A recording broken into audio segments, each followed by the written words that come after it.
Hi there, it's time for Weather in a Minute. It's a silly little segment we do maybe once every 5 years or so, but we brought it back. We're doing it today. And, you know, Larry, the older we get, the less tolerant I become and the slower you become. I'm thinking I am dying for like an ice cream sandwich or something from the cafeteria. Right. Give you the helmet if you can get down there and get it. We've found a way to get you down that hallway a little bit quicker also. This will replace the running that you've had to do. These are a great way to get around. You can get the speed up on that thing, Larry. Right. It looks like you're going like 2 miles an hour. There's no brakes. That's all right. You don't need brakes. You're just going down the hall. It's not like you're into traffic. Floor it. So there you go. If you can, like an ice cream stand, I think there's a guy from like the Hancock. It's a hard left turn. No, you missed a turn. There you are. Is that like the mascot from the Hancock is in there? Give him a hug or. There you are. Nice to see him. Boy, it's nice of him to even offer. All right. Did you get it? All right. There hey, Norm, come on, you're up next. You got Norm Norm MacDonald's down here. Get him on. Put him on one of those. Come on, Norm, you're up next. This is like the two of you in like 3 years. Senior citizens racing down the hall. Very nice. Don't forget to bring me the ice cream sandwich. Boy. Whoa. Wait, you ran away. I know I went too far. That's all right. I'm just taking ice cream. Thank you very much. Come on, Norm. Norm, nice to see you. Let me get that out of your way. Come on. Yeah, follow him. Did I lose, Norm? See you later. I lost you, sorry. Watch the cables, man. Oh, no. Wow. Oh, Norm MacDonald. Good to see you again. Norm. Good to see you. Welcome. I'm sorry, Norm, I lost you. Yeah. The brakes are a little thin on that. No, that worked out well. We can get that fixed back there, too. No trouble. Wait a minute. Are you the new Batman? Oh, am I wearing my Batman hat? Yeah. Oh, yeah. Is that what you've been up to? Well, no, not in real life, I'm not. In real life, it's Bruce Wayne. Are you talking about the movie? Yeah. The new movie? What are you up to lately? I saw you in Jack and Jill. Your great you cameo in there. Yeah. You know what I'd like to see is like a superhero come along that isn't conflicted. Very nice. Like when I was a Perfectly kid, adjusted, right? it was just Superman. He was all happy, like he was this, you know, Christopher Reeves, and he was like, and then they became like, oh, I'm Batman, like, who's worse, me or the Joker? And you're like, the Joker. Yeah, it doesn't make And any you go, sense. really? I'm almost as bad as the Joker. And you're like, no, of course the Joker's way worse. Just be the superhero. Yeah.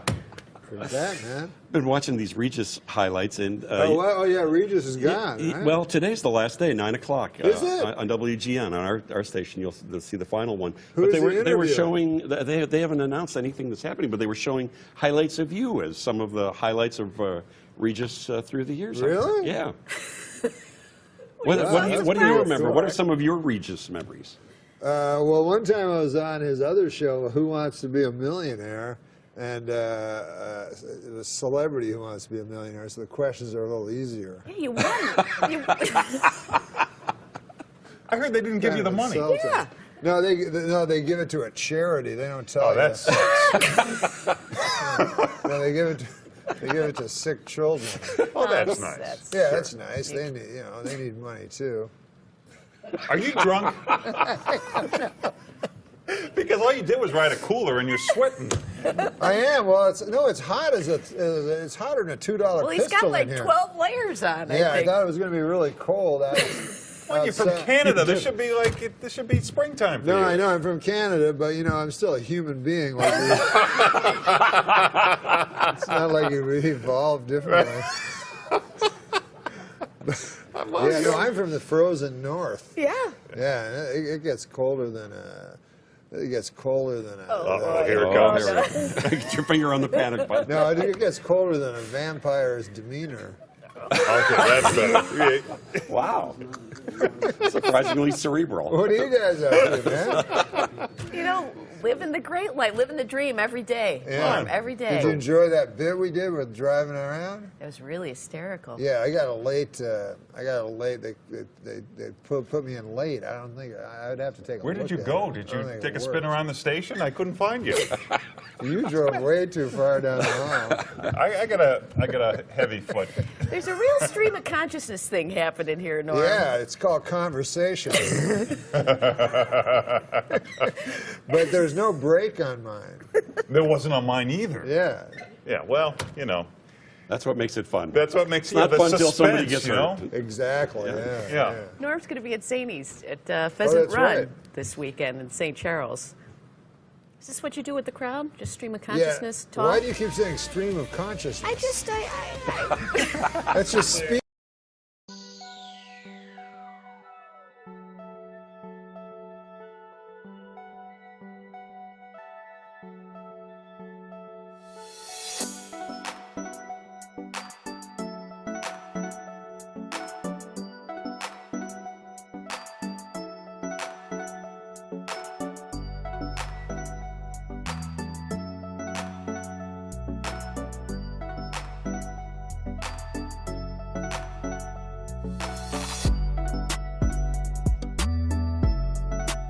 That's tough to be that good and clean. Yeah, it's That's impossible. so impressive. I'm impressed with clean comics. Me too. Way more impressed than anyone that's superior as a dirty. It seems like a crush a lot of times. I like dirty ones too. I like It's a real meeting of the mind. You know, are these street jokes? No. So you wrote them? They're not. Someone wrote them. No, I'll just read it then. Yeah. When you're single trying to attract a partner, it's important to project the qualities you desire, which I understand, but boy, oh boy, have I had to suck a lot of dick lately. That's sort of like a Bobby Lee joke. It is a lot like a Bobby Lee. All right. What about this one? This is for you. Here's one for Bobby Lee. I don't want to know no more dick sucker. No, sir. And then I also said that I sucked my cousin's dick. Yeah. Can I say that? That's a sharp left. Yeah, which I didn't know there was a camera on. Okay. Right? Yeah. And I'm not gay, but in high school I sucked my cousin's dick. Yeah, sure. Boy, was it hot outside today. I went out to buy a California Pizza Kitchen signature pepperoni frozen flatbread, and by the time I got home, it was perfectly cooked and entirely eaten. 100% true. Oh, you ate it. See, I love Wait, how stop. he laughs. I love how he laughs. It's just weird, right? Just some of them are odd. I'm not going to lie to you. This is a joke. Well, some of them. But this is a I joke. think technically. Like an observational joke. What about this one? This is a short one, fast one. Okay. I signed up for my company's 401k. 401k. Sorry. Yeah, no. I fucked it up. No. Don't give me a line reading. I give me a line rating. I didn't know what 401k was, so I thought. I mean, you give me a line rating and then you touch me. That's Well, what, you're very I know, soft. I know. I signed up for my company's 401k, but I don't think I can run that far. It is a long way.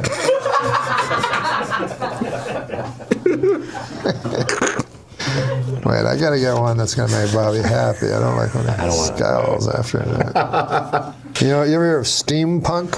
Yeah, I like it. Oh, you do? Yeah. Well, there's a joke Thank for you. I wouldn't call myself a fan of steampunk, but I will say it's the healthiest way to prepare punk.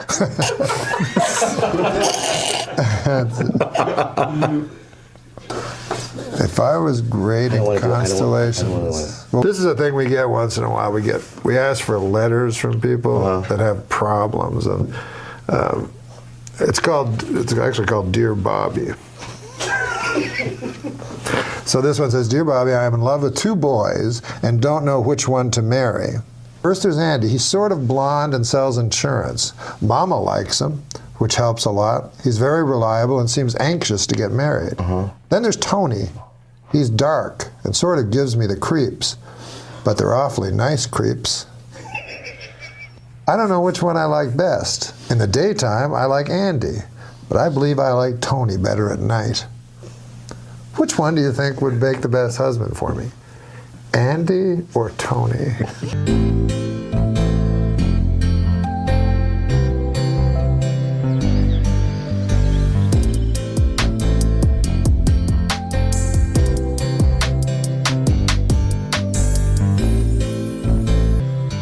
How long is this? This show? Yeah. So how long I have all has day. it run I have so all far? I have all day. So far? But I just kind of want to know how long it is. It's over. But thanks, man. You were awesome. You were the best guest so far. The great Bobby Lee. Well, very much. I'm very excited to be here, you know, and I was asked to host the ESPYs this year. Yeah, hi, that's my name, Espen. When I was asked to host the ESPYs this year, folks, I said yes immediately for one reason and one reason only. This show has interns.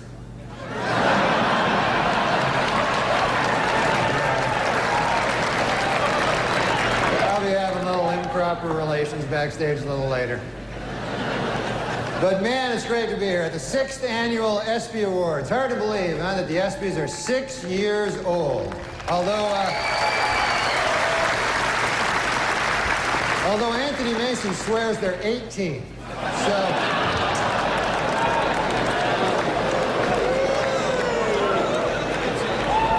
Yeah, he'll be having sex with the ESPYs in about 12 years. So.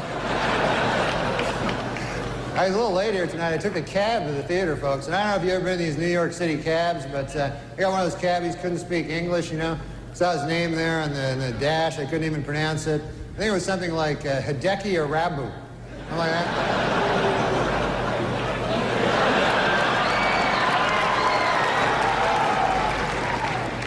Arabu's been having some trouble, man. They fired his translator. Steinbrenner fired his translator. And people see that as cruel, you know, but I don't know, you know. I mean, if you're not doing well in Yankee Stadium, you know, do you really need a translator? Do you want that, you know? You know? Hey, what'd they say? They say you suck. You should go back to Japan, you dirty foreigner. Okay, I got it. I'm trying to pitch over here. It's great to be here on ESPN. I love sports, man. Man, you can see sports on ESPN you don't see on other networks. You know, like kickboxing. That's my favorite sport. Kickboxing is great. When you think about it, it combines the style and grace of boxing with kicking. This seems kind of immature. Just backstage, a lot of celebrities back there, man. I was talking to Jerry Jones, you know, the Cowboys owner, and he's disappointed, obviously. Yeah. Well, he's a good guy, though, man. He's talking about rebuilding the team, you know. And he told me, he says, we have to get back to what made us a championship team. Strippers and crack.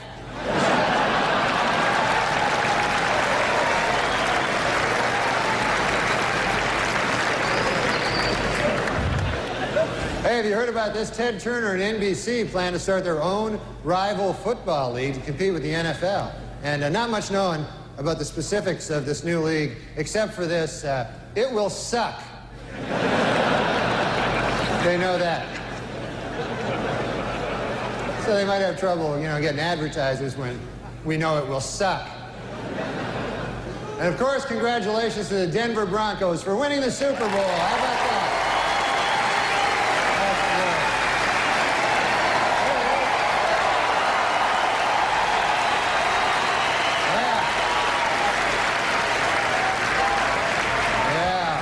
Denver did great, you know. There he is. I love the Denver fans, you know, because for one thing, they don't wear food on their heads. That's nice. And they had a wild celebration in Denver after that Super Bowl, man. And now city officials expect an even wilder celebration if the Nuggets win 10 games this year. They say they're going to... say the whole city's going to go nuts. Yeah, the Nuggets are having a bad year this year, man. Matter of fact, they're making a film about the team. They got a pretty catchy title. It's Black Men Can't Jump Either.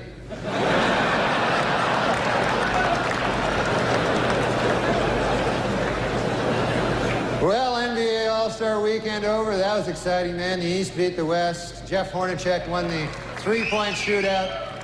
Houston's Clyde Drexler and Cynthia Cooper won that exciting two-ball thing. And Charles Barkley won the throw a guy through a plate glass window contest. So that was quite a game, you know. I mean, you know who impressed me the most yesterday was Kobe Bryant. Unbelievable.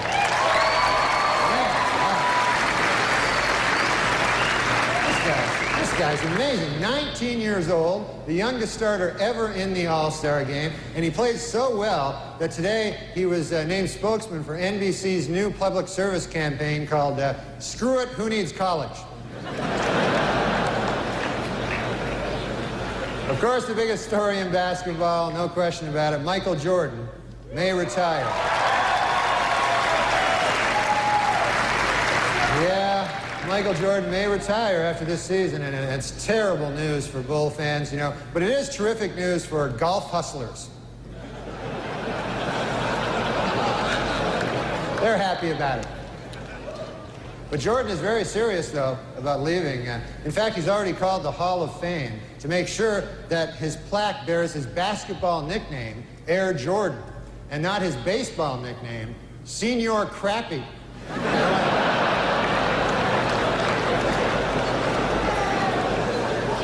That would just be disrespectful, you know?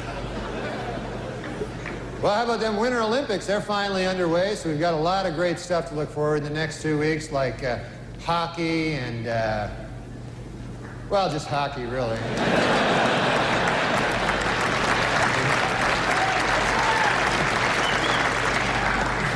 I was watching last night, I saw speed skating, and my goodness, you know, could the outfits they wear be any tighter? Holy Lord.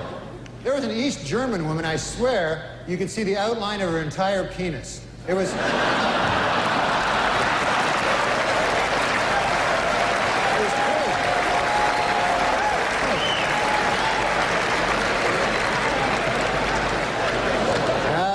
Goodness. Well, there's all kinds of sports celebrities in the audience tonight. I see Tiger Woods right there. Tiger Woods, how about that, huh?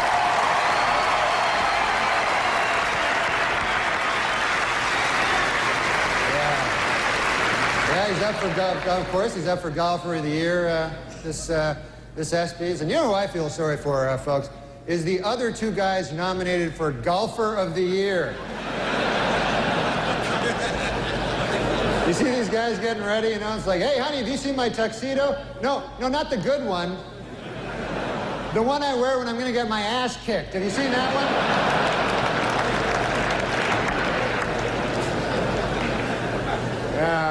Boomer Esiason is with us. Boomer. How you doing, buddy?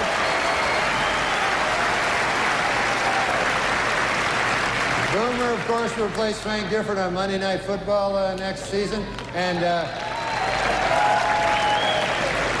Frank told reporters that this will allow him to spend more time with his wife and children. Then he broke down and cried for 45 minutes. So.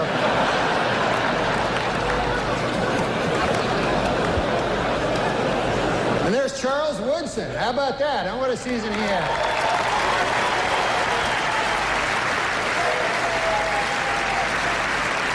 Great, man. He became the first defensive player to win the Heisman Trophy. And congratulations, Charles. That is something that no one can ever take away from you. Unless you kill your wife and a waiter, in which case... all bets are off. Just a word of advice.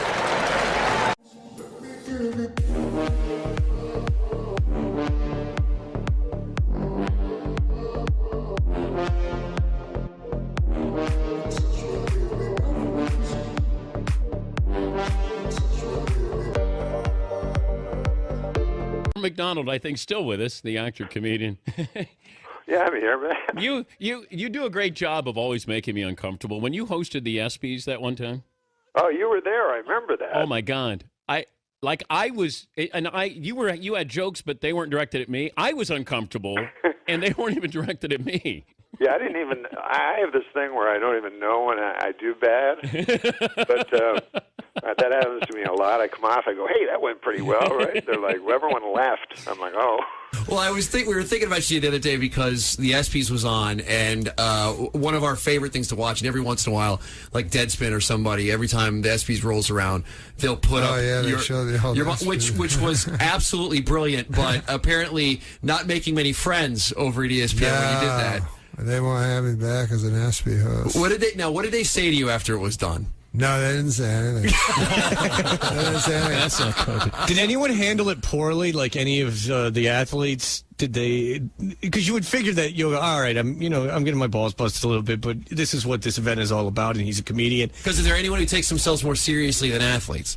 No, I didn't even stupidly. I didn't even know it was going that bad, and then it went great. It was by the way. great. It was hysterical. Yeah, the audience liked it. The New Yorkers, people liked it. Yeah. The only people that didn't like it are those idiots that started the stupid ESPY Awards in the first place for athletes that are already winning awards for their sports. Oh, I don't know, and games. It was weird the other night to see the Dallas win game of the team of the year. Yeah, and come up in their suits. Yeah, like oh, hooray! Now we've really done it.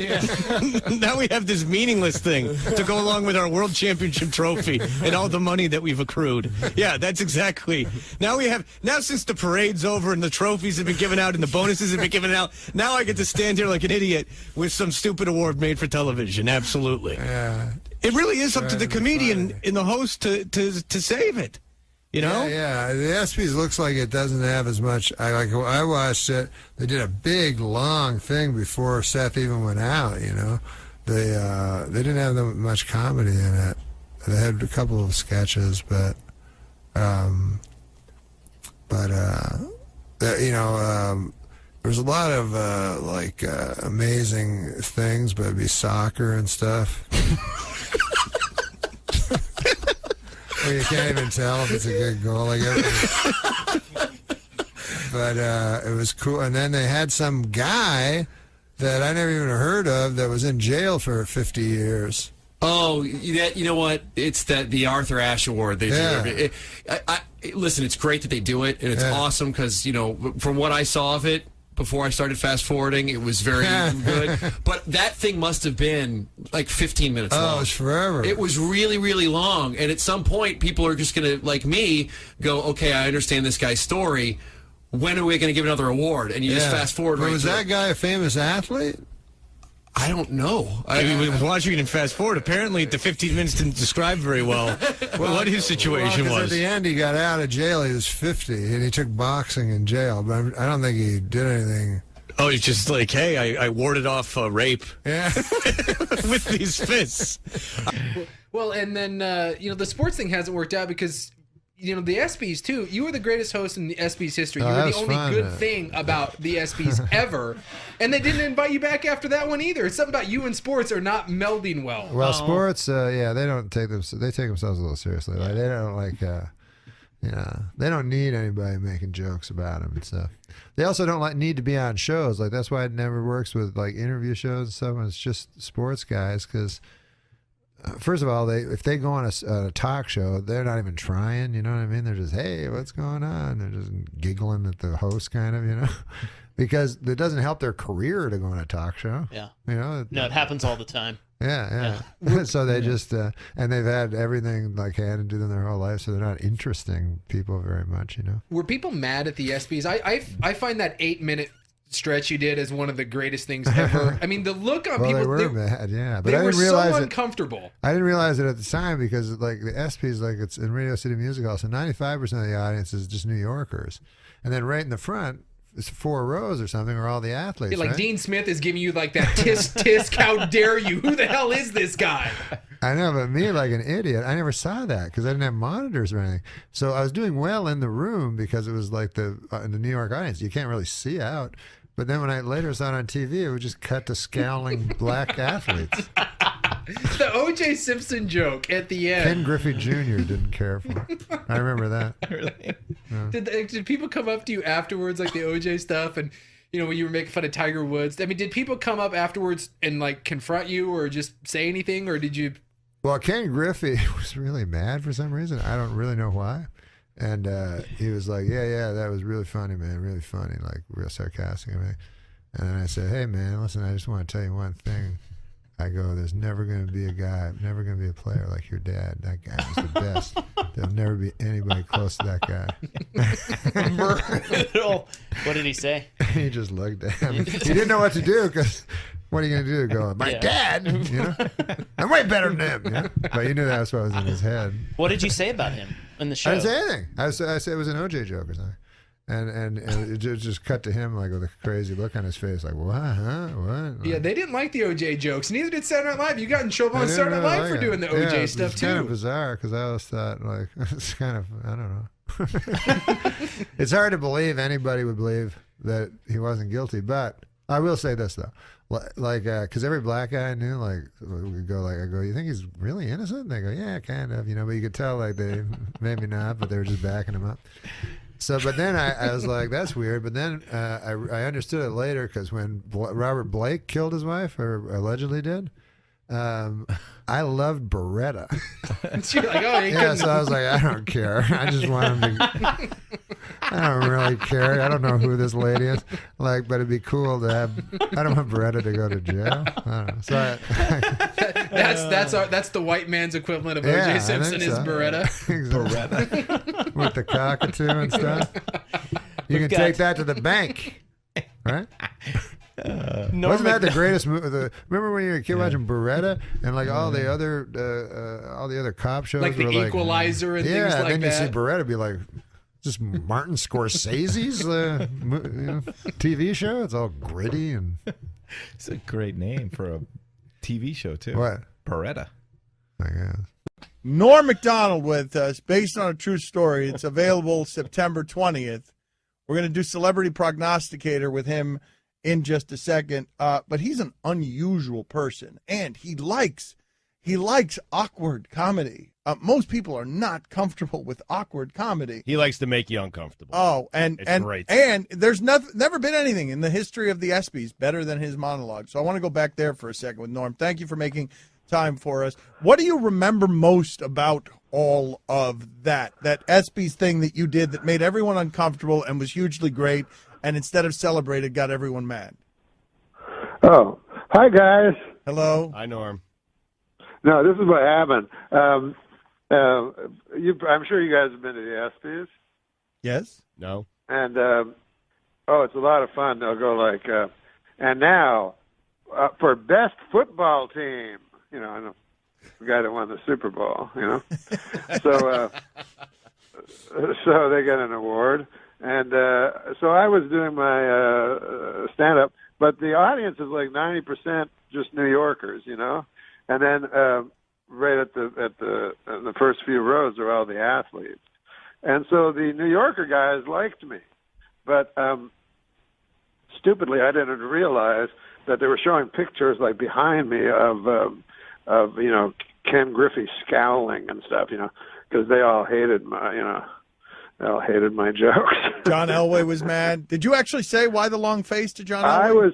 I was against that joke. That was Will Ferrell. He said, "Get some teeth" or something like that. I don't know what he said. Why the long face? I did say, but that's okay.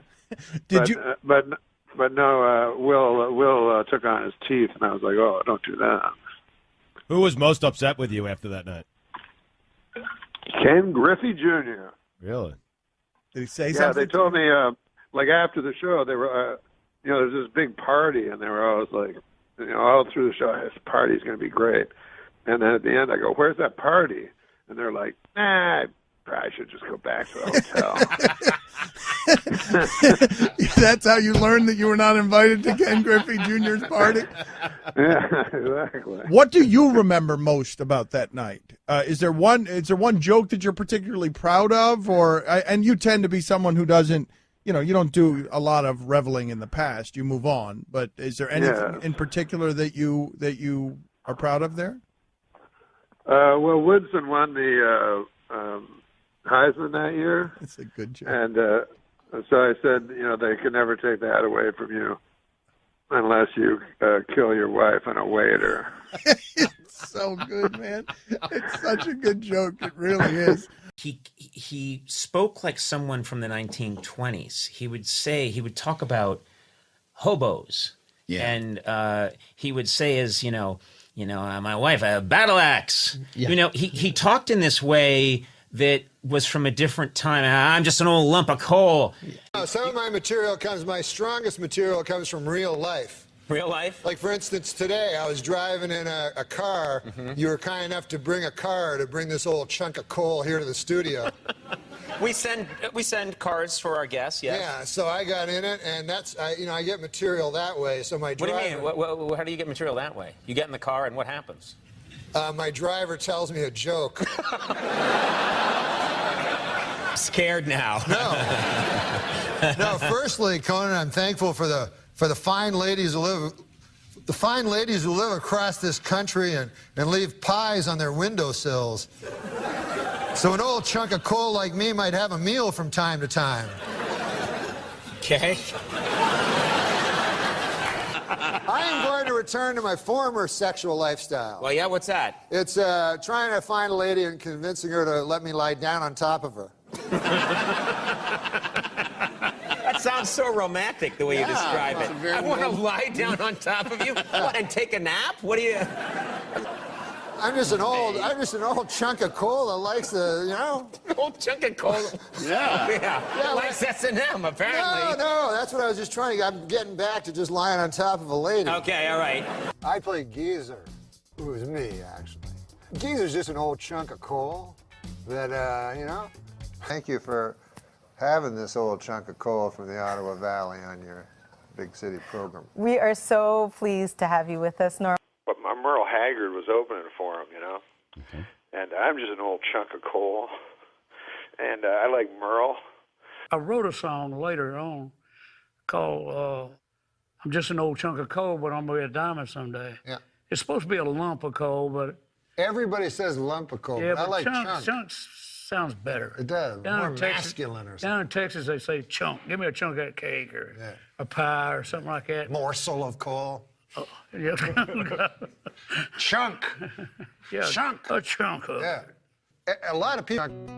I'm just an old chunk of coal now, Lord, but I'm gonna be a diamond someday.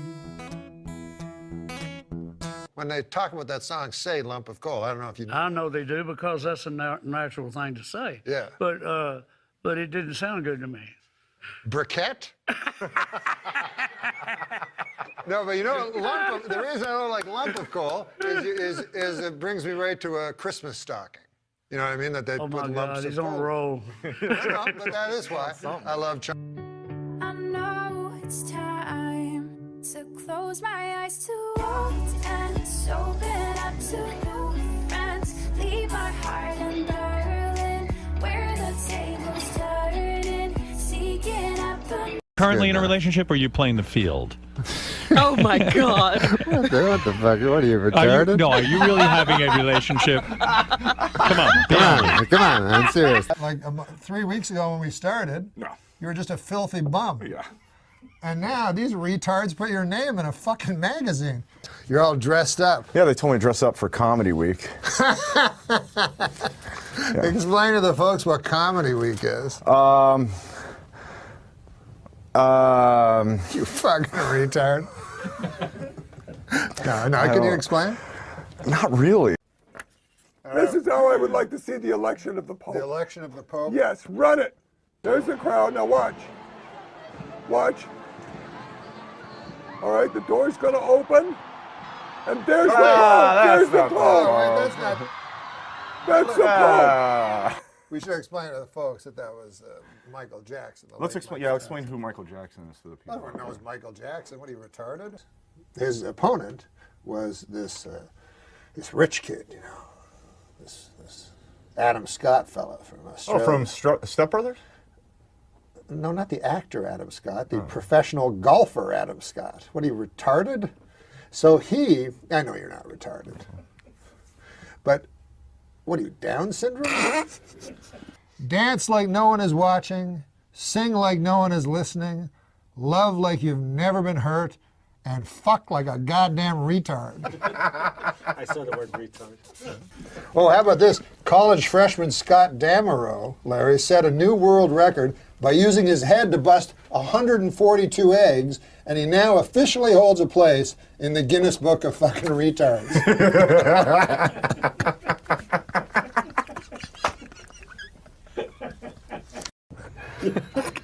The parents of Honey Boo Boo are getting married this week. I don't know what any of that means, but it sounds fucking retarded.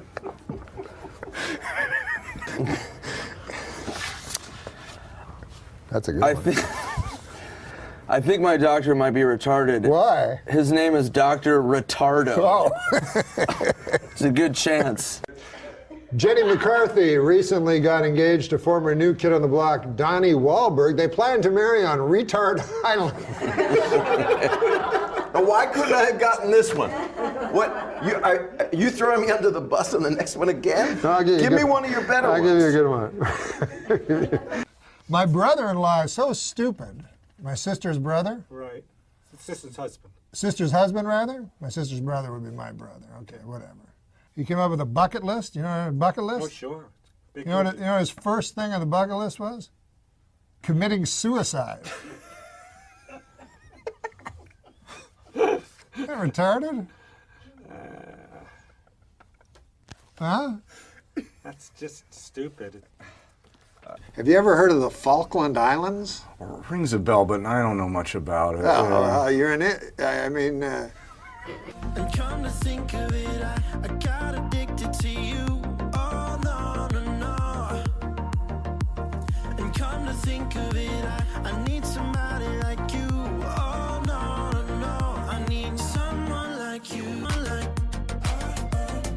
They opened a restaurant called Melrose Place on it, and then it's right beside my house, and every time I go out, there's all these retards, like tourists, and then these tourist retards, like they're always fat, and they're taking pictures, standing in front of this restaurant.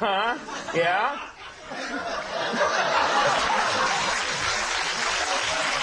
Gambling is fun. Don't get me wrong, but the thing about gambling is that like you gotta keep pushing the stakes to keep upping that thrill. That's keep right. Juicing your veins. Yeah. Artie Lang used to. He used to go hard. Oh my God! He told me some of the numbers. And What numbers? Norm. Norm is the worst, right? Norm is. Oh my God! Norm MacDonald is supposed to be like the worst of all time. Oh my God! He's like How just bad? fucking so bad. I couldn't get on his podcast this week. What kind of numbers? Well, Artie told me a story about Norm, and he says it's absolutely true that he won like 60 grand one night, and he walked out. Where were they gambling? Where the hell was it?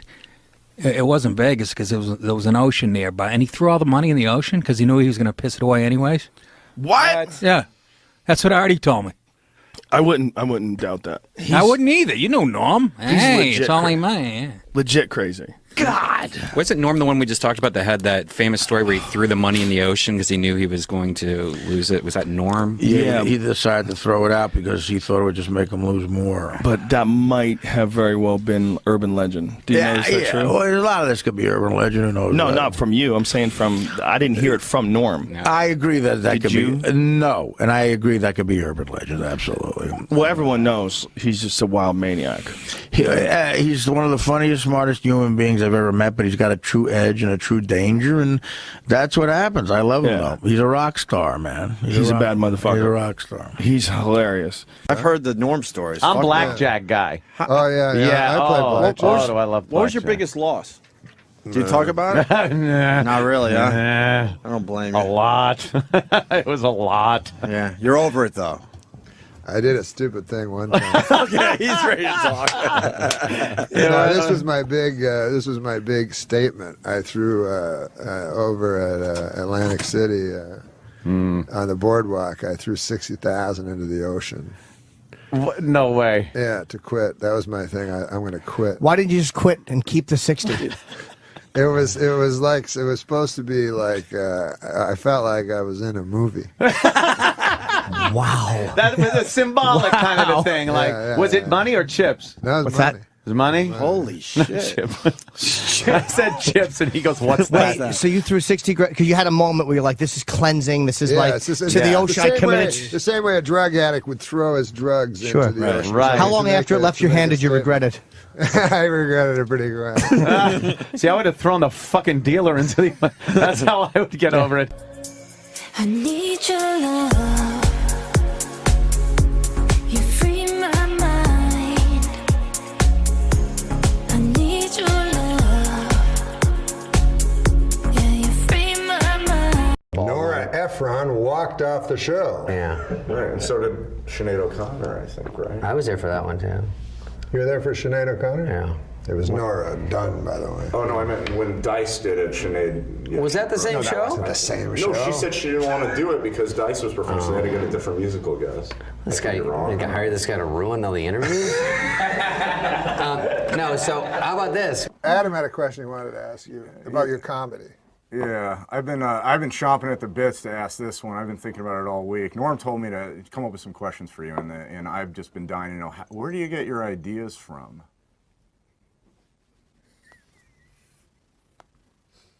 Well, I mean,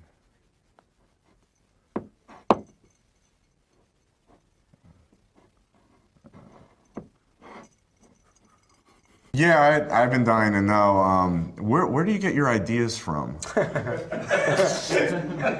Norm. Yeah, you know, that's a good. No, I really, I've been watching you for years, and I've always been really curious. Where do you get your ideas from?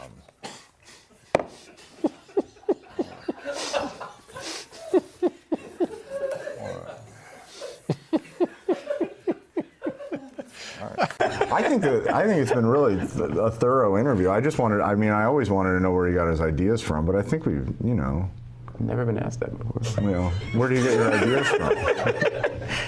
I don't know where I get I don't know. Jeez. What, do you have a specific idea you want to know where? No, just all of them. All of them? Yeah. I don't know. Why didn't you answer his question? What was his question? Ask it again. Don't ask that again. That was the dumbest goddamn question I've ever heard. You just want to know where you got it? Yeah, well, I got to tell you where I got it, at Ralph's. That's where I got it. Any particular Ralph's? Yes, no, it's at Beverly Hills Ralph's. Okay. Got it in the meat section. The one on Beverly. Beverly Drive, okay. Listen, the next story we have is in health news, actually. And no offense, Norm, but I think you should probably pay attention to this. Let's take a listen. A new study out of Harvard linking 1 in 10 deaths in this country to excessive salt. A lot of things would have to go very, very right for me to die of salt. The only thing I can pray for is that I die of salt and not, begging for mercy. So I think that's nonsense, that people should be afraid of too much salt. Now, I know you eat a lot of salt, though, Norm. We were discussing this earlier. And in entertainment news, this is something you guys both wanted to discuss. Let's roll the clip. Oh, not another one. Oh, yeah, There's you know what? There is no clip. We have. He said, let's roll the clip, and it's a picture. This show is just so. I tell you, even the prisoners are going back to bed. Well, I'll explain what's going on. Adam Inger told me something I didn't know. He said you worked with Red Fox on a variety. Yeah, I heard that. I'm dying to hear it. I produced Red Fox Variety. You told me he just worked on it. Worked on it? Well, according to your Wikipedia. What do you think I was, a stagehand, you douchebag?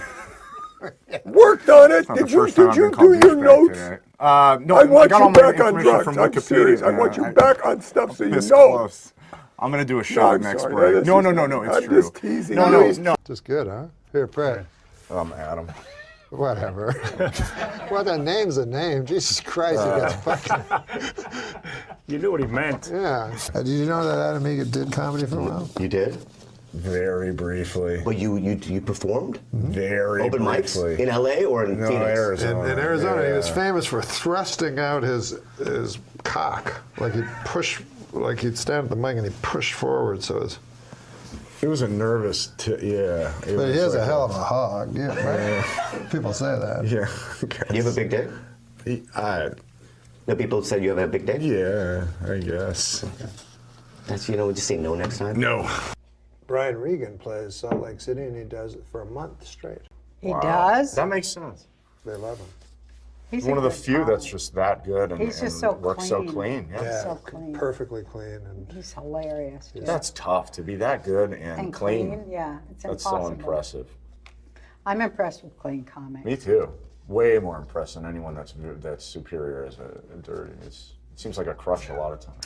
I like dirty ones too. I like. It's a real meeting of the mind. Remember he had the jokes about Ewell Gibbons? He'd always he'd always pick one guy. Yeah, eating cardboard. And I didn't even know who he was when I was a kid, but I just laughed. I still don't know. Who's Ewell Gibbons? He He was. I think he did Grape Met cereals commercial. I love now. I have to explain to this fucking guy. It was like about like roughage. Yeah. And organic roughage Got it. kind of guy. So I didn't even know Grape Nuts had a. That's I didn't know they had a commercial. Shut up. For one fucking minute, trying to talk to a legend of comedy. You're talking about.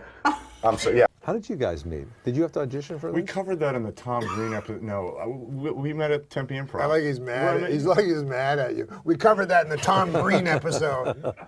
I was saying it to you. I met him when I used to manage the Improv in Tempe. I didn't ask you if you managed the Improv. I just asked you where you met him. I'm going to show you how I act by reacting. How are you feeling, Kevin? In my head, I'm thinking, how am I feeling? All right. Jesus, that was good. I'm not finished. Oh. Yeah, I'm all right. You? I guess I'm all right. I don't know. Worst reaction ever. Doesn't even know how he fucked.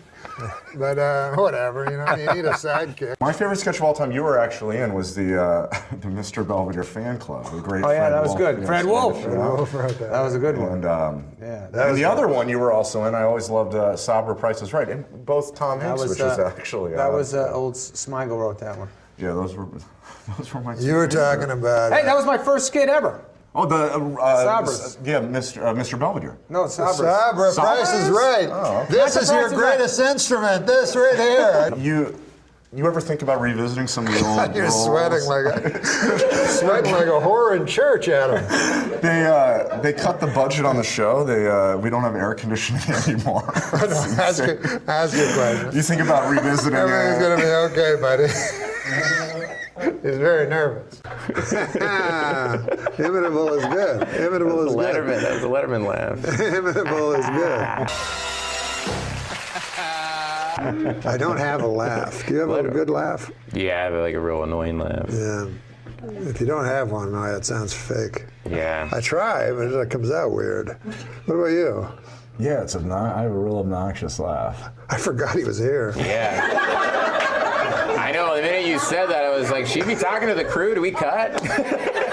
But now, that story is not in the book. No. Well, so why isn't that story in the book? Yeah, that should be in the book. Well, because the book thanks, Adam. Welcome back. You out looking for apartments? Jesus.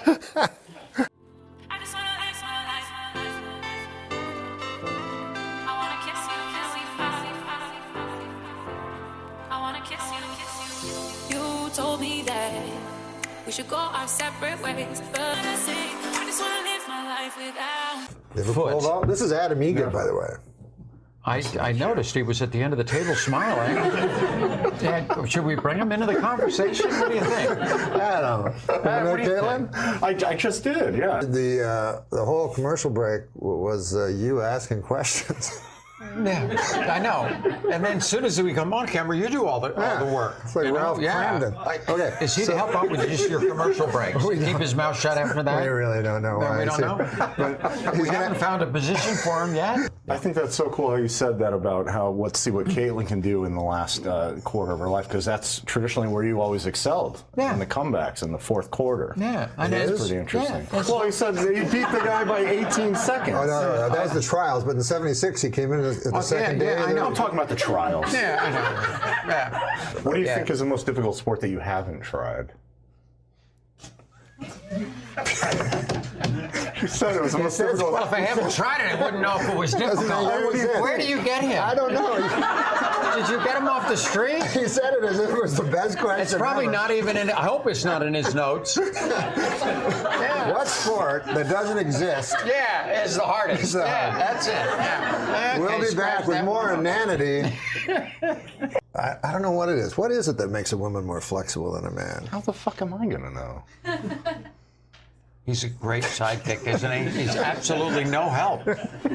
He came up with Pastor Brad, which was he good. came up with Pastor Brad, and then you having to imagine a sport that doesn't exist. Yeah. And how you would. Carl Reiner said to me, You hold your hand too? Yeah, he goes like this. The only problem I have is short-term memory loss. The only problem I have is short-term memory. Sometimes I'm beginning to worry about my short-term memory loss. That was the, oh. Sometimes I'm beginning to worry about my short-term memory loss. Sometimes I'm beginning to worry about my short-term memory loss. That was it. I thought he was talking about his first Twitter name. I was like, that's a really long Twitter name. Thanks so much for calling in, Super Dave. Please come back. I didn't call in, asshole. I didn't call in. You called me. I'm not calling into this. Let me explain something. If I'm homeless, I'm not calling in. Duly noted, Super Dave. You understand? You understand? Yes. There's something beautiful about this one. I'm I'm not joking. I'm not being ironic. No, I really loved it too. It was great. Oh, that's great. So Too bad this guy was here. Yeah. Real Ed McMahon over here, huh? Ed McBoy. Well, what is your character? Well, it really, I wish I could tell you, because it isn't a pleasant guy. I mean, I'm mad about everything. I get into a little bit of politics. I get in a little bit of a religion. I love religion. I've been going to church since I was a kid. You know, and my joke that I always say to my parents is, "You're going to go to church till you're 21, like I did." And everybody, my dad, when he was alive, and I said the same to my kids, except during NFL season. And, you know, then I'll be with you in spirit. Absolutely, I'll be right there with you. But I said the character. Do you feel that the new comedy, there's so much atheists? I feel that's kind of like the new hack comedy to me. It's always been that way. I'm not a proponent. I mean, I've studied religion in college, and I take my kids. That's where I got into physics. The chances of this thing happening, like by accident, carbon-based life forms, at heavy stars, deuterium, you get into the quantum physics of it. It's very peculiar that we're here at all. Yes. It's very peculiar that this worked like this. And some of these ancient texts, especially Jewish texts, I give these Jews great credit, because there was 300 or 400 years before the Buddhists. They came up with law from Sumerians, Babylonians, blah, blah, blah. But basically, without law, we'd eat each other. You know, the human nature, this is, I think John Wayne said, you can't legislate it. He said, he turned from a very good progressive, from Democrat to a Republican, because he got pushed by we think. And he said, listen, you can't legislate human behavior. You put 30 people in a room, give them all $1. In a week, 2 guys are going to have all the money. That's just how it works. Yeah. People do this evolution of mankind. And I said, I've never been, like, I got kicked out of more churches because of stupid crap I'd say. Like, even the bishop said, we just don't want you around here anymore. I mean, literally. Well, don't you find sometimes the problems with atheism is that really their problems are with churches, not with God? Well, listen. They go, there's no God because a priest fucked a kid. It doesn't make any sense. No, but I said, my older daughter's atheist, and I said, well, philosophically, it's an irony there too, because atheists don't believe in God. Well, there has to be a God for you not to believe in. And my daughter goes, she's still in therapy over that.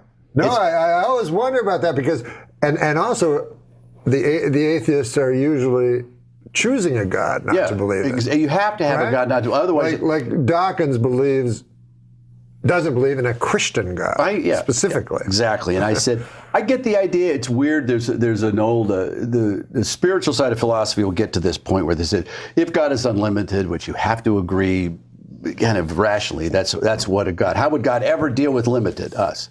It's very difficult. Every time God has tried to speak to us, that person got killed.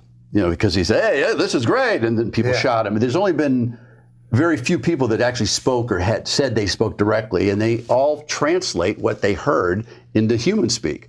And they're generally kind of screw it up somehow. Sure, of course. And it'd be very difficult. There's no, there's a Mark Kornhauser, used to be a magician that I work with all the time. And this is one of my analogies for the spiritual life. He goes, he did that trick where you rip a newspaper. Remember, well, magicians always worked with us with prop acts, and comics probably are going prop act. You know, a lot of prop acts I like. The Amazing Jonathan is hysterical, and I like magicians. You rip the newspaper, and then you unfold it. And I'm on stage going, it's magic. I watched both hands. There's no, he didn't. You know, I couldn't get it, so I backstage said, show me that. He goes, no, I'm not showing you that. If I show it to you, 3 things will happen. You'll go, oh shit, that's stupid. Then you'll try it. And magic will no longer mean anything to you. And that's the same thing. One day I was saying, I wonder what like prophets saw. And then God, imagine that if God said, listen, if I show you what's really going on here, you're going to go, oh, that's stupid. Yeah. And then you're going to try to tell people. And the third thing is you just won't want to be here anymore. This won't mean anything. So you got to, I heard some guy The say, only guy he ever showed was Job. And then I think the prophet Islam. Ezekiel? No, Muhammad. They showed him, and then he wrote it because his miracle, he said to his staff, was. We're not going to get too deep into that. No, but you don't want to get into that. He couldn't read or write, so he said his miracle was he wrote their holy book. But he was a nice guy, from all accounts. Really, he was a good guy.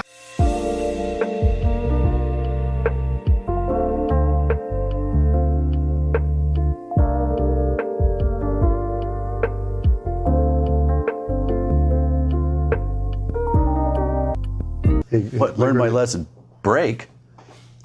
Yeah, oh, I guess it's a word. I thought. We're supposed to take a break, and so he thought when you said take a break, then I would go. Speaking of taking a break, I would take a break. I guess that's what he meant. Is that what he meant? He pointed to it. Yeah, he's just. Would you like to do it, Adam? You like doing that? Doing what? I don't like doing it. Yeah. Oh yeah, we're going to take a quick break. We'll be right back with more Tim Allen. An independent study released this week confirms that President Clinton has appointed more minorities to high-level government posts than any other president. For purposes of the study, women were counted as minorities, and Attorney General Janet Reno was counted as a woman. Meanwhile, with President Clinton's second inaugural approaching, attention is turned to what the women will be wearing at the festivities. According to the White House, First Lady Hillary Rodham Clinton will wear a gown by Oscar de la Renta. Tipper Gore will appear in a Jennifer George ensemble, and Attorney General Janet Reno will be outfitted by Rochester Big and Tall.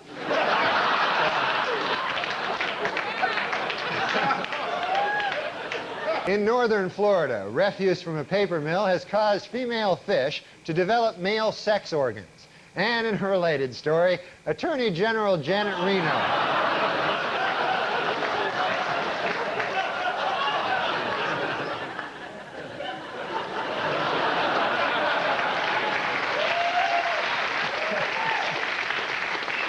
Also this week in Washington, several prominent Democrats joined Republicans in pleading with Attorney General Janet Reno to investigate fundraising abuses and also to shave.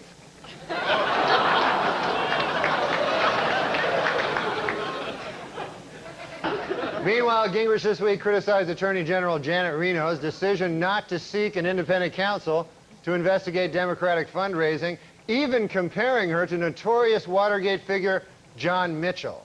Reno called the comparison ridiculous, saying, quote, "For one thing, John Mitchell did not have a mustache."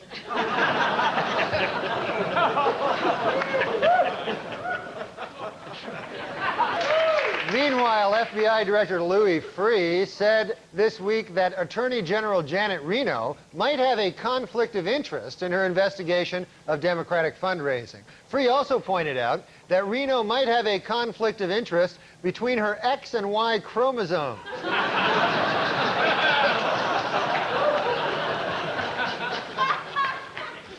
Attorney General Janet Reno said this week that she is fed up with Republicans complaining to the press that she has not named an independent counsel to investigate President Clinton's fundraising. Said Reno, quote, "If these people don't like the way I'm doing my job, let them come talk to me man to man."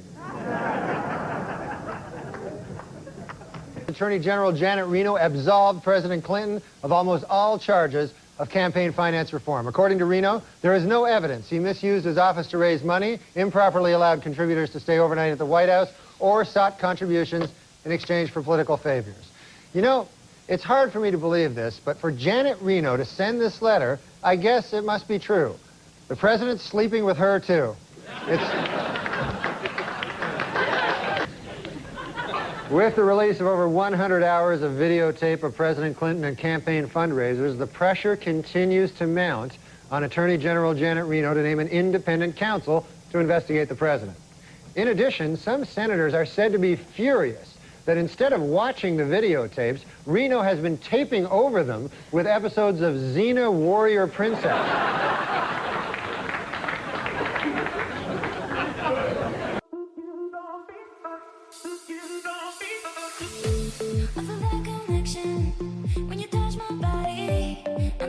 want something, and I can't ignore it.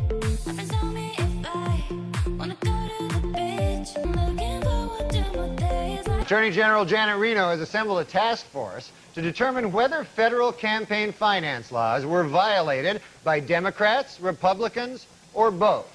Another task force will attempt to determine whether Attorney General Reno is a man, a woman, or both. One time I was hosting, and there was 3 guys. I've never hosted. How many times have you hosted? Just one time. It was a mistake. Did it not go well? It was all right. Did you do update? No. You didn't even do update? It was right after I got fired from Update. I thought it'd be funnier back then. But anyways, so there were three guys doing music, you know. Yeah. And I don't know music. I just know old music. Like again, Lauren would go, "Who do you like?" And I go, "You like this guy." Bobby Goldsboro? Yeah, Bobby Goldsboro. Eddie Cantor, is he around? And Lauren go, "You've got to go," you know. So who'd they have on? Very hip. So they young kids. had hip guys that everyone else knew except me. It was Snoop Dogg. He just changed his name, and he was angry because I kept getting it wrong. He used to be Snoop Doggy Dogg. It was Snoop Dogg and Eminem and Dr. Dre. That's a pretty heavy lineup. Yeah, though. but to me it was 2 black guys and a white guy. So I go to introduce them. You're beautiful. And they're all just standing, trying to get this into the barn. Don't go black white on. They were all standing They were all standing like in I'm rap. out there with Francis Farmer. You're about to go up and take me with you. They were standing in rap positions, as you know, like against. And I'm about to introduce them, so they're standing in that rap position where it looks like they'll either start singing rap or pull a gun and kill you. So then I go, as a joke, I look at them, because I remember this is kind of a Letterman-y thing to do, but I go, "Fellas, are you ready? Are you ready?" Which forces them to go shake their heads slightly. Even though they're in this crazy, dangerous mood.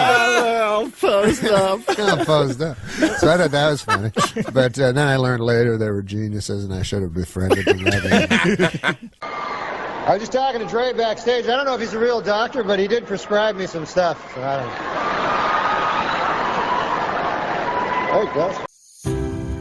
Some days we get closer. Things that we never really needed. Promises that we never thought of keeping safe.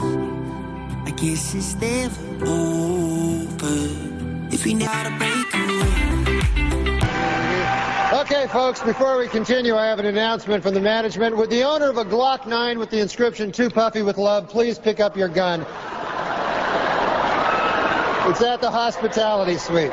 Well, but I've seen you go for like 20 minutes, and then the next 20 you get into a darker place, which is, for me, I really love it. Like, I love when you get... Well, I find it's like seducing, you know. You give the candy and the flour in the first 20 minutes, and then you're ramming it up their fucking hot ass later. Right, but when you're giving candy and big cock.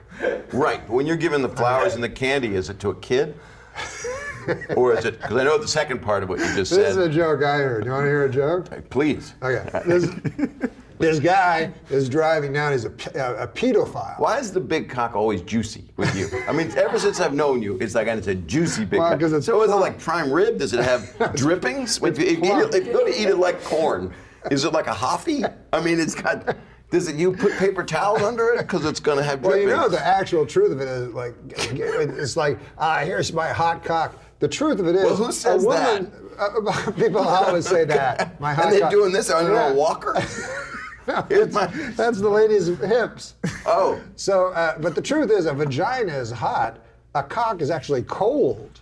But of course, you know, mine gets warm. You think it does in your head, but no. No, in my hand. No, your hand is My hot. head's colder than my cock. Your hand is colder than your cock. Yeah, if I touch my head and then touch my cock is hotter. Yeah, but it's nowhere near as hot as the woman's vagina. So she's getting a cold depend cock. on the woman? That's where they came with the impression, the cold cock punch. But here's the joke. No, the cold cock punch has nothing to do. But here's the joke. Cold cock it's got cock a trigger. Yeah. So you're cold cocking like you would a trigger. Yeah, you're way off. Not like a hot cock that you hit somebody with their hot.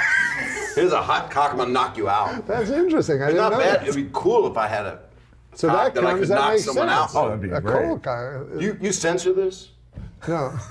But this is the joke. You're just going to I don't really want to do this juicy. joke because we want to get onto stuff, but I'll tell you quickly. Please. So it's a guy, a pedophile, is driving in a car, and he sees a kid, and the kid is going through a dumpster, and the kid finds a welding hat. A lot of things happen in this joke, coincidentally. Right. He finds a welding mask, and the kid puts on the welding mask, and he's running around having fun with the welding mask.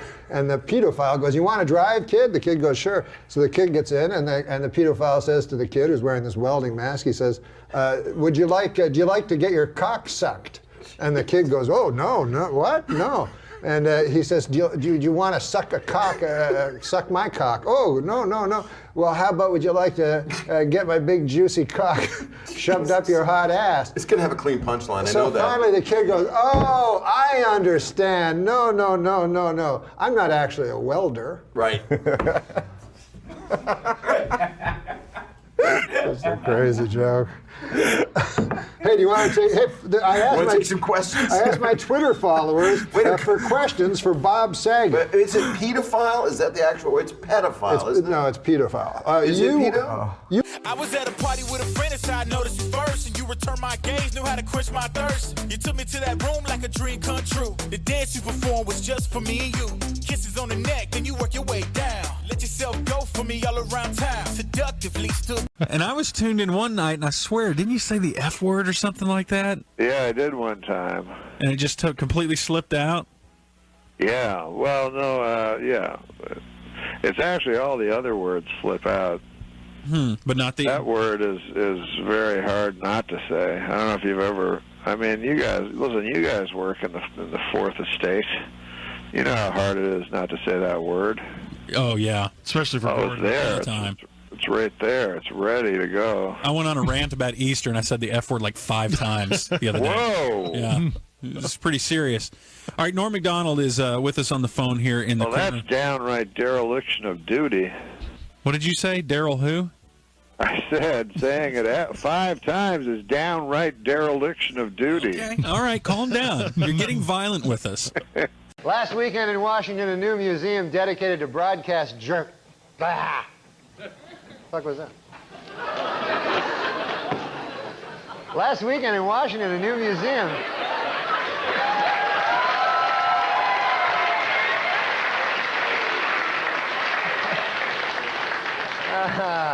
My farewell performance. Last weekend. Do you ever cuss at Saturday Night Live when you were doing that? On the air? Yeah. Well, I don't. I mean, I presume Off you the did air, cuss. constantly. Yeah.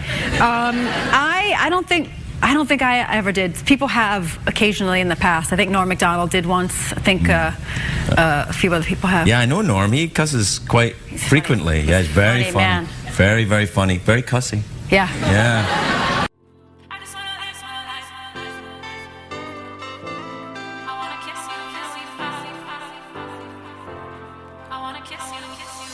You told me that we should go our separate ways, but now you're back, begging for a place to stay. Oh, it's not right.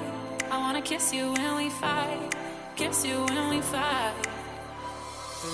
Hit the road, babe. I don't wanna see the mess you made. I don't wanna hear about your mistakes. I just wanna live my life without you.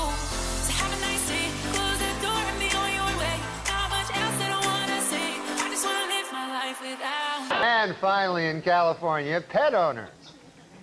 Pet owners can now take their canine friends to the world's first doggy wedding chapel, where dogs can actually be married in a civil ceremony. The ceremony ends when the Justice of the Peace says, "You may now sniff the ass." All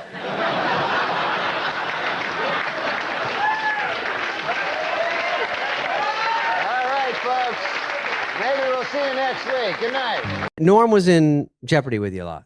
Yeah. Any funny Norm stories or anything about Burt Norm? Reynolds. Yeah, my God. Because that was brilliant. Jeopardy, again, one of the big sketches that one of Huge those SNL. big sketches everyone remembers. Yeah. Always funny. Daryl was funny and Norm was great. Yeah, the best Norm story was, I think it's the one where he comes back, he's wearing a big foam cowboy hat. Yeah. And he's like, "That's funny, huh?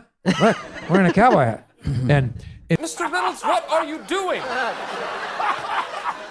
Yeah, I found this backstage. Oversized hat. It's funny. No, it's not. Sure it is. It's funny. It's funny because it's bigger than a normal hat. I see that. Get back to your podium. Take a look at that. Yeah, I see it. Go back to your podium. It's not funny. Anyway, there's some beat where I have to be super exasperated with him, and I yell at him, and we get out of the sketch, and Norm comes running after, and he's like, "Hey, well, everything okay?" I go, "Yeah, why?" He's like, you seem kind of mad at me out there. I'm like, "No, Norm, we've done it. This is like the 4th time we've done the sketch."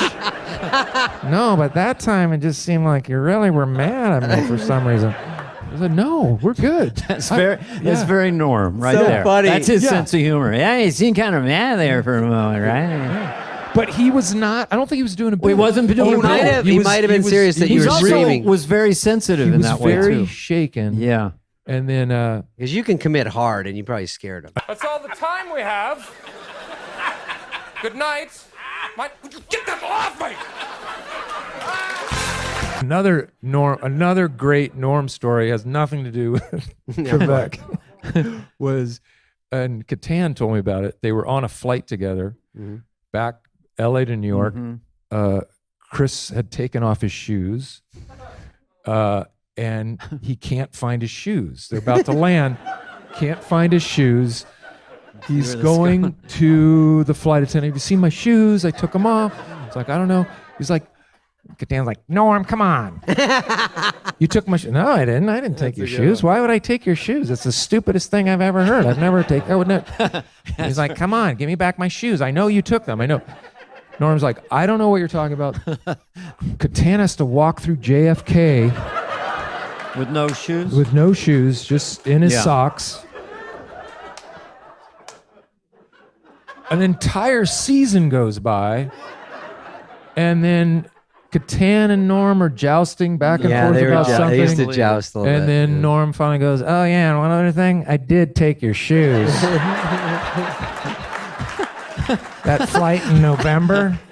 Flight November. I took them, I threw them in the trash can, just so you know.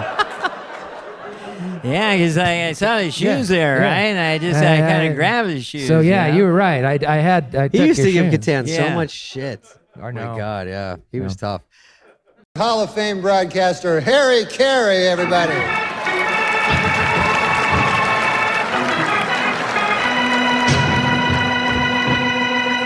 Come on up here, Harry. Hi, everybody. Harry Carey here. It's a thrill to be here at Radio City Music Hall for the Academy Awards. I gotta say, I hope Booty Call takes home a few Oscars tonight. No, Harry, this is the ESPY Awards. Boy, it's a thrill to look out into the audience and see all those celebrities. Hi, there's John Elway. You just won the Super Bowl. How about going a little nuts and getting those teeth fixed? Oh. Hi, is that Tiger Woods? He's amazing. Arguably the 3rd or 4th best black golfer in the game today. Oh, Harry, come on. Hi, Ken Griffey Jr. I gotta tell you, Ken, your dad was 10 times better ball player than you. Keep trying, though. Okay, Harry. Keep trying, Ken. Harry, what the hell are you doing here? The hell if I know. The only reason I agreed to be here is because I'm in town for the NBA All-Star Game. It's gonna be a doozy. Harry, that game was yesterday. Norm, I know you're a betting man, so I got a tip for you. Put your money on the Western Conference All-Stars. Hey, Norm, I gotta ask you one thing. What'd that be? If you had a choice between waking up in bed naked with Roy Firestone or Keith Olbermann, who would it be? Good Lord, I don't know. Who would it be? I don't know, Harry. Don't jerk me around, Norm. It's a simple question. A baby could answer it. If you had a choice between waking up naked with Roy Firestone or Keith Olbermann, who would it be? Neither. Oh, you made a wise choice, my friend. If you had said Keith Olbermann, there would have been fireworks. I would have come at you hard. So, Harry, listen, are Are you going to explain the rules? What rules? The ESPYs are all fixed anyway. Okay, enough of that. Harry Carey, everybody. Comes with.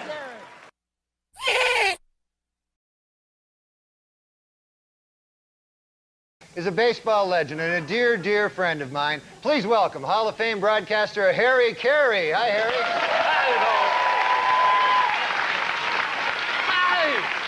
Hi, everybody. Harry Carey here. I gotta tell you, folks, it's gonna be one heck of a series. These are two fantastic ball clubs with outstanding pitching. Well, Harry, what can you tell us about Atlanta? Oh, Atlanta's a beautiful city. Many consider it the jewel of the South. You know, it's in Georgia. Yeah, that's true, Harry, but hey, let's get back to the Braves and Yankees, buddy. Norm, actually, I'd like to give a quick shout-out to Gail and Ron Anderson. They run Anderson Hardware out in Waukegan, Illinois.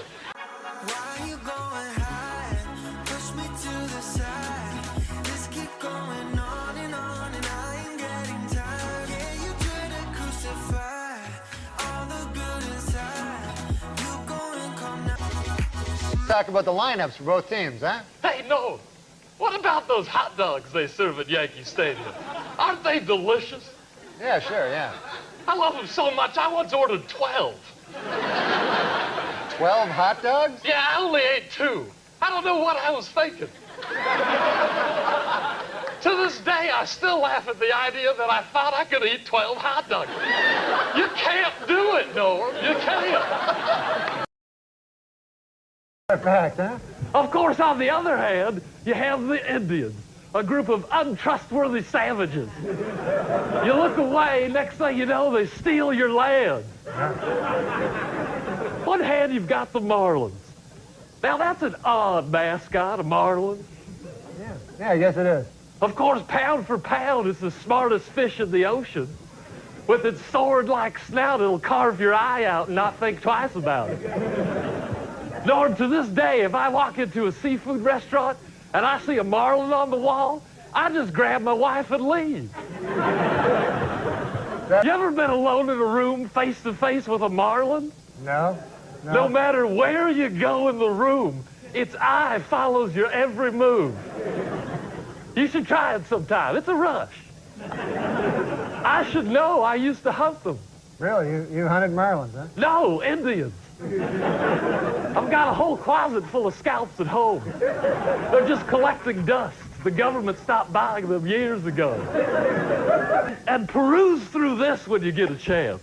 What's that? A catalog of all the scalps available. Good Lord. I got all of them, Apache to Zuni. Oh, well, you got any mohawk in there? Oh, Norm, if I had a mohawk scalp, I wouldn't be sitting here talking to you. I'd be relaxing on a tropical island. Why is that? Because they're highly valuable. Safer drivers, men or women? Well, according to a new survey, 55% of adults feel that women are most responsible for minor fender benders, while 78% blame men for most fatal crashes. Please note that the percentage in these pie graphs do not add up to 100% because the math was done by a woman.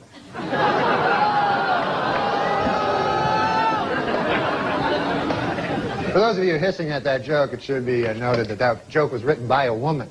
So now you don't know what the hell to do. No, I'm just kidding. We don't hire women. In Milwaukee, Wisconsin, a man allowed his 8-year-old daughter to take the wheel of his car, and an accident ensued that damaged 7 other cars and injured 6 people. Which once again proves my theory, women can't drive.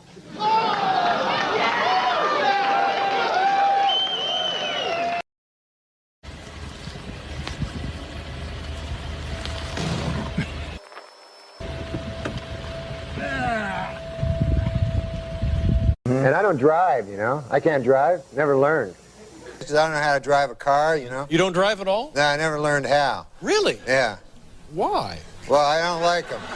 I find them dangerous, you know? This is an emotional issue, It's not can you drive or can't you drive. Everyone knows I could teach you to drive in 20 minutes. That's not the issue. No, okay. I do know that. This is an emotional issue, Norm. Are you willing to trust me? Do you want to take a step, or do you just want to be, bathing in your own urine for the rest of your life? Do you want to take that first step out of that apartment and in toward the light?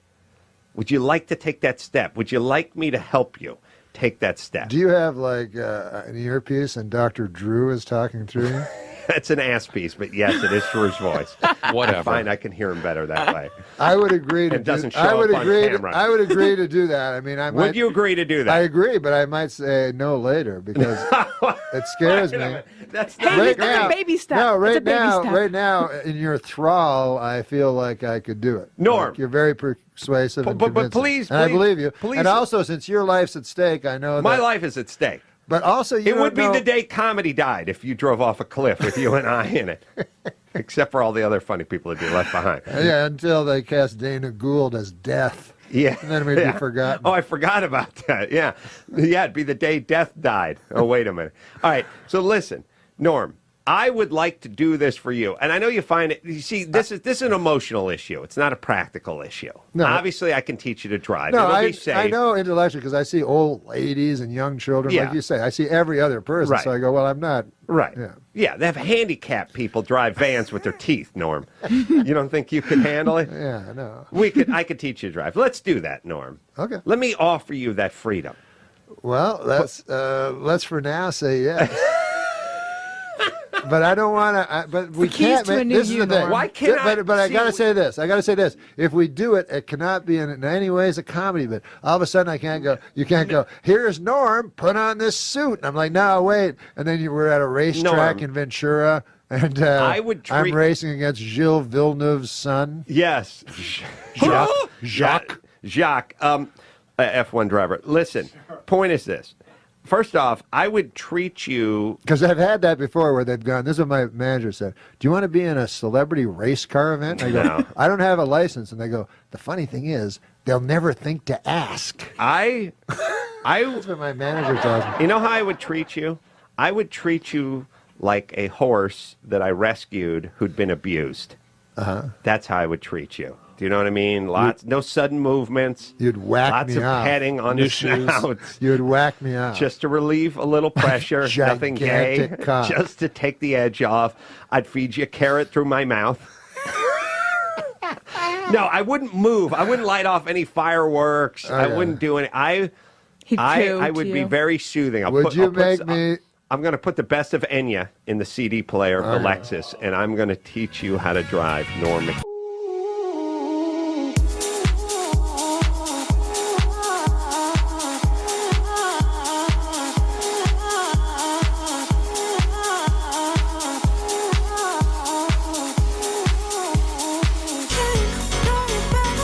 Hey there, it's time for Weather in a Minute. It's a silly little segment we do maybe once every 5 years or so, but we brought it back. We're doing it today.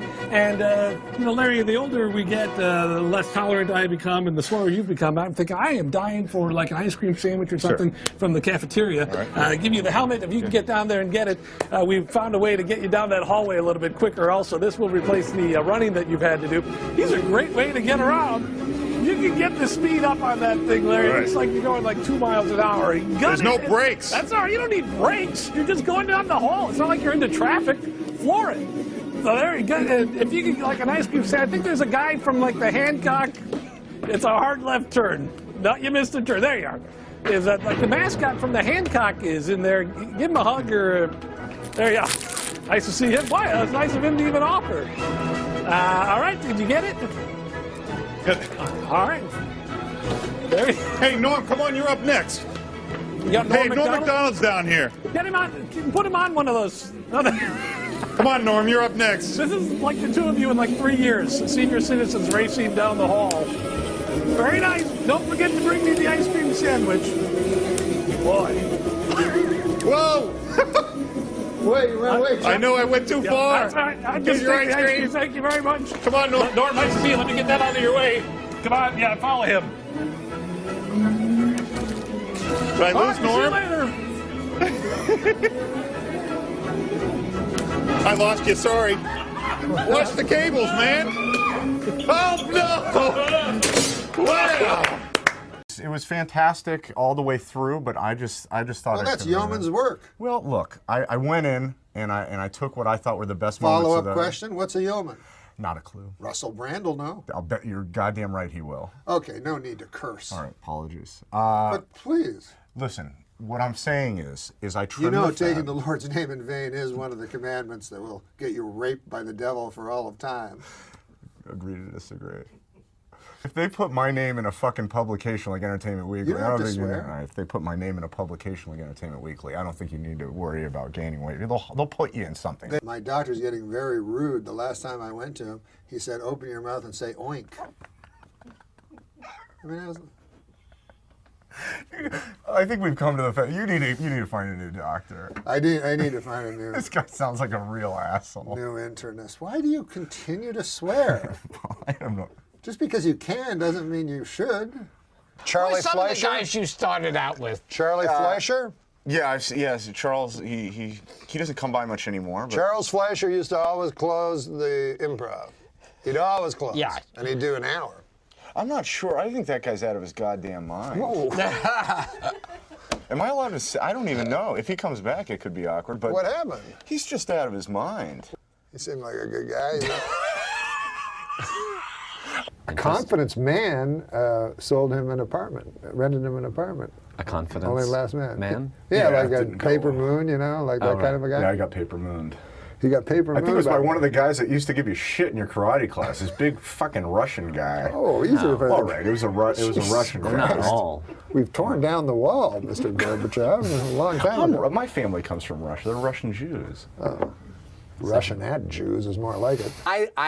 I'm a fan of The View because Sherry Shepherd is a good friend of mine. Sure. And I've been on The View a lot, which is weird. Yeah. Because I'm on The View. Daphne Aguilera was on The View. Oh, really? Did Daphne Aguilera, he didn't rub your cock on like... Okay, come on. This is what we're trying to get away from. Sorry. Came over and she said, "It's so lonely here, you know. There's been no men." And she caressed his arm. And one thing became the inevitable. They had sex? Yeah, so we don't have to be coarse about it, but yes. There is another sister that lives there, a leper.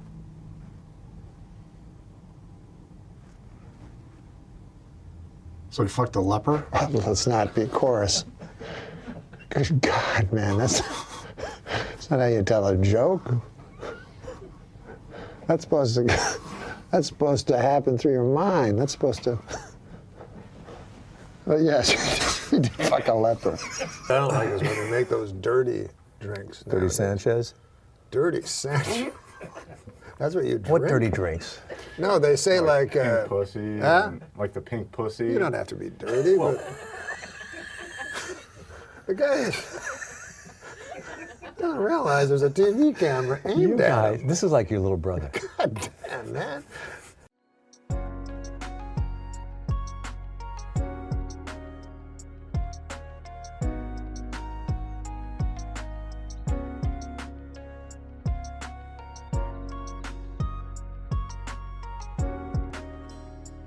Oh, it Precursor. definitely was a Precursor. That's a good word. Yeah. Because that's in Breaking Bad. But Yeah. also Weeds was like kind of broke down the door for Breaking Bad. broke down the door Yeah, for yeah. Breaking Bad, he says. And he's the post-cursor. I got nothing. Man. He's just a cursor. I'm just cursed. God damn, no, your words you use. Pussy. A woman is lying in a coma in the hospital. The nurse is watching her. She starts watching her vagina. The woman starts moaning. So she's watched even harder. The woman's moaning and biting her lip. She runs outside, tells the doctor. The doctor pulls the husband over and goes, "Look, I don't know if this'll work, but it might help if you performed oral sex with your wife." So he climbs into bed, they pull the curtain shut. All of a sudden they hear a bell ring and they see it's a flat line. They go inside and the woman's dead. And they say to the husband, what happened? And the husband says, I don't know, I think she choked. Because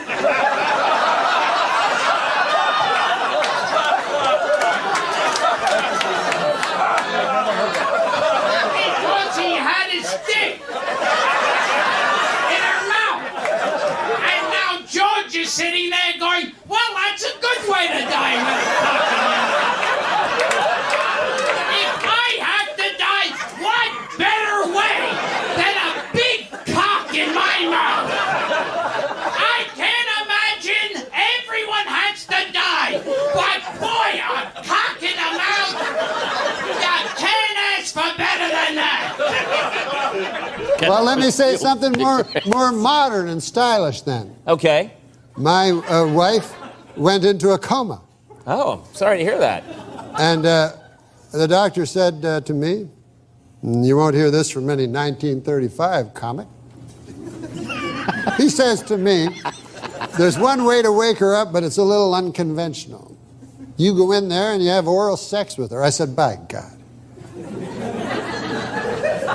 He says, I've seen it work. I said, well, I'm willing to try. So I go in there, I'm in there about 5 minutes, and I come out. I said, Doc, she's choking.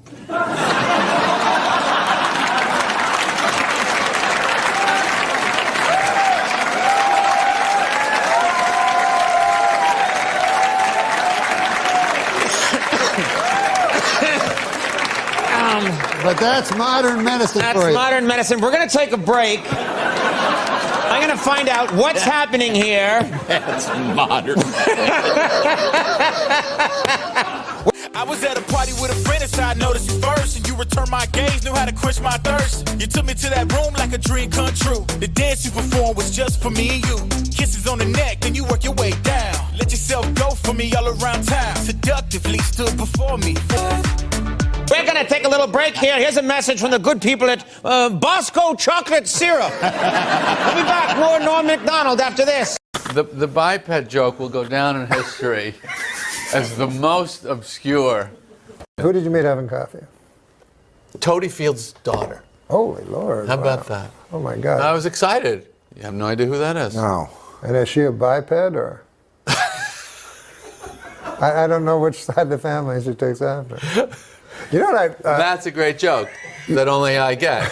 The big news is Oscar Pistorius. Yeah, huge news. And I don't like him, don't care for him, never did. Really? You don't like Oscar Pistorius even before he... What are you doing? I have something in my tooth. Okay. Okay. Yeah. I didn't like him. You're saying, I mean, a lot of people don't like him now that he murdered somebody, but, yeah. but before that... Allegedly. But also, really. Yeah. But yeah, I don't have problems with the murder. Right. But I never liked him racing with them things that look like something Wile E. Coyote would order. And what? Well, they you had a problem with him racing with his blades. His blades. He was the Blade Runner. Yes, those he was. Teflon blades. I did have a big problem with it. My favorite story of all time is Pistorius. Oh yes, yes. The runner. Tell who Pistorius is. Well, you know who Pistorius is. No, but for the viewers that don't Pistorius know. doesn't know. Well, the viewers that don't know. South African gentleman. Well, some viewers don't know.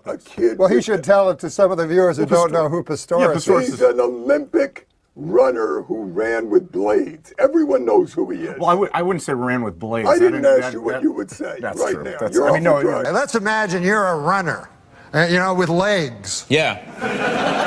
And then you go home, you go, oh, I lost, honey. Who'd you lose to? Guy with no legs. Wait, you're saying that you didn't like that Oscar Pistorius raced against people with legs? No, I don't. I feel that one of the basic requirements of being a sprinter is having legs. I feel that they should say, okay, listen, let's, here's the, hey, what about you? I don't think you can be on the team. Why not? Well, you're not a biped. You have no legs, so scram. Okay. You take your time as long as you want. But get the hell out of here. No one's going with you on this. Nobody is with you on this at all. Except the feller at home that's like, that son of a bitch I lost my race to that got no legs. Are you saying he had an unfair advantage because he had these? Well, of course, he had rocket ships. They're not rocket ships. Okay. Andy, help me out here. No, it's still him running. Yeah. Oh, yes. Well, guys, I agree with you then. Oscar Pistorius is a scholar and a gentleman. All right. He's a murderer. They turned it around on us. Alleged murderer.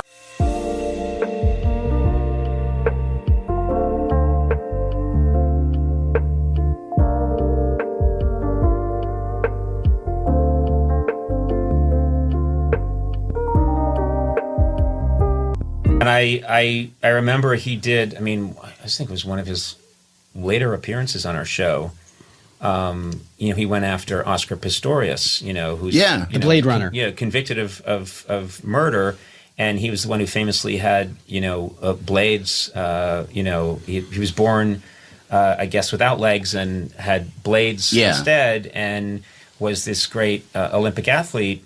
And he went after him, and his joke was something along the lines of, I have no problem with him as a murderer. Yeah, I don't have a problem with the murder. But the murder, it's you should use your real legs if you're going to be. And it's you think about it, everything about that joke is completely wrong, and especially in this era that we're in, you know, completely unacceptable.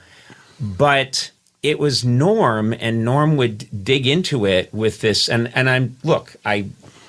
I know the guy to be extremely sensitive, and to be very kind, like almost too sensitive in many ways. And yet he wasn't having any of if this. Well, you got to be careful here, you know, or you know that joke that could really hurt people's feelings. Yeah. That could. He, I think, made some kind of deal with himself early on that across the board he was not going to care. About nobody's going to tell me what to say. Yeah, no one's going to tell me what to say. And I think, you know, his line was, one of the basic requirements of being a sprinter is you have to have legs. Right. Go from there, look, all the way round. Yeah. 7 minutes of audio will play for this whole hour. All the way there. Once you've gone all the way two round. guys. All right, here we go. Yeah. Conan, pay attention, please. Yeah, Watch. all right, I'm over here. I got Okay. my own orange going. Okay, watch. All the way round, so take off the skin.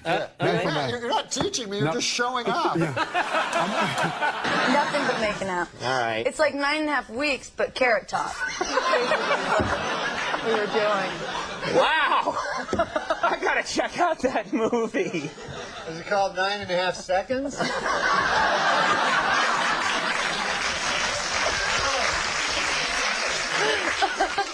It's like he's premature ejaculator.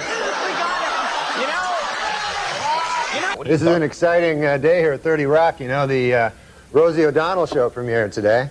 And I was in its tapes at the same floor as Saturday Night Live on 8H. All flowers. They're sent by, like, there's one from Madonna, one from Elizabeth Taylor, Regis and Kathy Lee. Never seen so many flowers. I didn't even realize you could eat flowers. I didn't even know that. Do you have a hero? Norman Fowler from Three's Company. That's your hero? Yeah. Mr. Roper. Yeah. You know, Mr. Roper? Yeah. That's not a good hero. That's all I got. Better than this guy's hero is some gay porn actor. But anyway. What are you talking about? I don't know. Insane. No. What are you saying? What's the movie going to be called? Really? I know what it's going to be called. Yeah, what's that? If it's got Carrot Top in it, you know what a good name for it would be? What's that, Norm? Box Office Poison. She's in it. What about my career? Courtney Thorne Smith, the girl sitting to your left, is in the movie. I'm going to go see it for fun. Now from there, take your bag. All right. Okay, now we'll do one each, okay? Why would you become a cook? Come on, Norm, keep it together. Okay. It's not that bad. Big boy. Okay, all right. The word chef. Chef, All right. I'm sorry, chef. You're right. Ladies cook. I Okay. know. All right. Whoa. Right. That's a joke. Oh. I dated a guy once. Well, we dated and we broke up. And to get back together, he gave me like this little G-string outfit. You know, like this little, and I was like, wait a minute. That's for you. That's not for me. So stuff like that is not good. Another guy gave me a keychain. I was going to bring it out, but I couldn't get it off of my keys, so I left it backstage. But he gave me a keychain. Why didn't you bring out the G-string?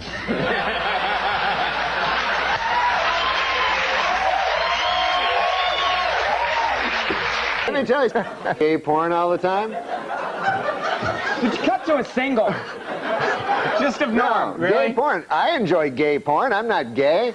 Gay porn is a genre that just cuts across all demographics. You know?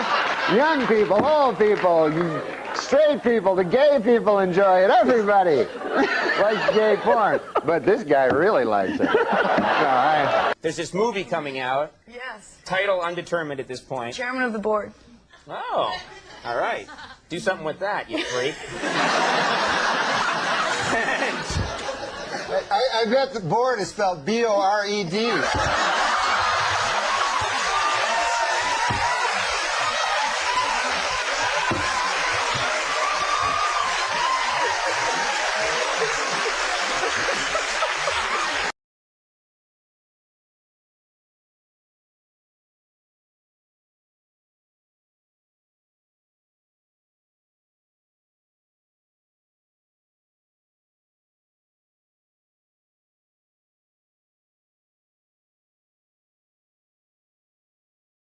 Aglio olio. Now, from there, now watch carefully. A bit of seasoning, okay? Whoa, okay. Norm, you're making me feel dizzy standing there looking busy. Right, here we go. This is cool. I'll tell you one thing, man. I'm not eating this.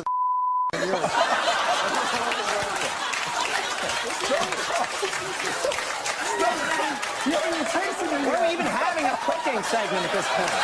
Why would there even be a cooking segment? Ruined my reputation, you know. I'll tell you something. Passing. This guy is not gay. If anybody's not gay, it's this guy.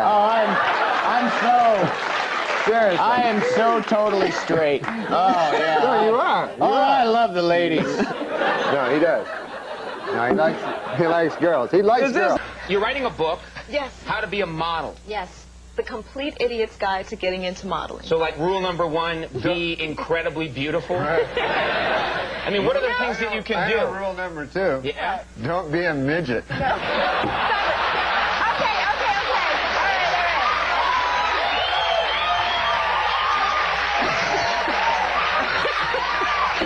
A very bad fall at the X Games in January. It frightened a lot of people, and let's take a look at that clip right now. Let's watch her open this run up right here. It'll be another big 900. Oh, God. Wowzers. Wow, that's what you... that is tough to watch. You don't want to do that. No, don't do that. It actually looks easy. Well, it is finally official. Murder is legal in the state of California.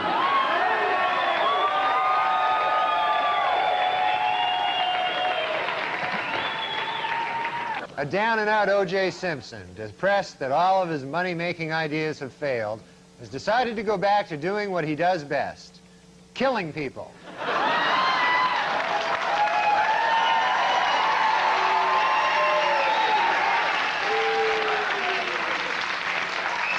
A new book claims that Madonna once smeared peanut butter all over John F. Kennedy Jr.'s body and then licked it off, which just goes to show you Madonna's a whore. And finally, Weekend Update would like to congratulate Madonna, who gave birth to a beautiful baby girl last Monday. The baby weighed in at 6 pounds 9 ounces, making it the 4th largest object ever to pass through Madonna's birth canal. This week, in a secret ceremony in Australia, Michael Jackson was married for the 2nd time. Asked what makes his new bride special, the King of Pop said, quote, "She has taught me about the power of imagination, like imagining that a grown woman is a 10-year-old boy."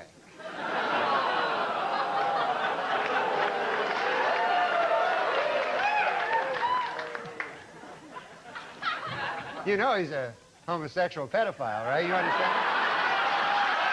Sources report that Michael Jackson's baby is due February 27th, and it's going to be named Michael Jackson Jr.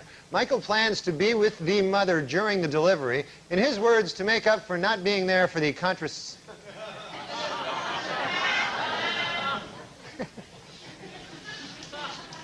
Sources report that Michael Jackson's baby is due February 27th. It's conception. The last word was conception, so. Safer drivers, men or women? Well, according to a new survey, 55% of adults feel that women are most responsible for minor fender benders, while 78% blame men for most fatal crashes. Please note that the percentages in these pie graphs do not add up to 100% because the math was done by a woman.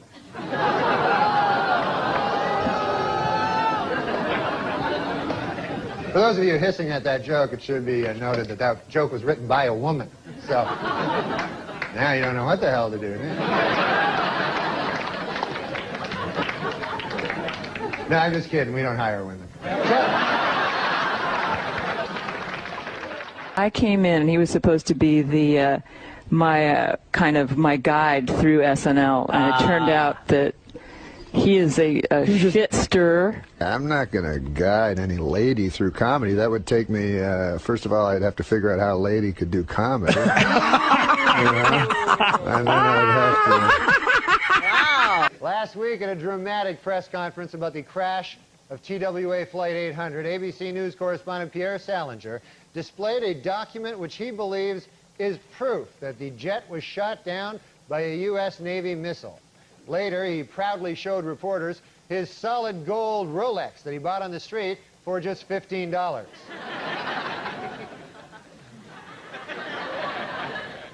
That's one ugly bastard, isn't it? Lord. Here we see the president and the first bitch. Gosh, Hillary looks pretty in this photo here, doesn't she? Never realized she was such a looker till I see her here in this picture. In Whitewater News, federal regulators quizzed Hillary Clinton at the White House this week and gave her a perfect score on the lying section. She's a dirty liar. You know, of course, they say the White House is haunted. Did you know that? And I thought this was kind of sad. I heard last night that President Clinton charged Abraham Lincoln's ghost $10,000 to sleep in his own bed. So that doesn't seem right to me, you know? I mean... No. But look, the president, you know, has come under a lot of fire for raising money, but, you know, he's good at raising money. That's not a bad thing. Every president's done it. It's just that President Clinton is very, very, very good at it. Do you know he has organized in the past year over 100 fundraising dinners and over 200 fundraising midnight snacks? Did you know that? Is he laughing? Is he?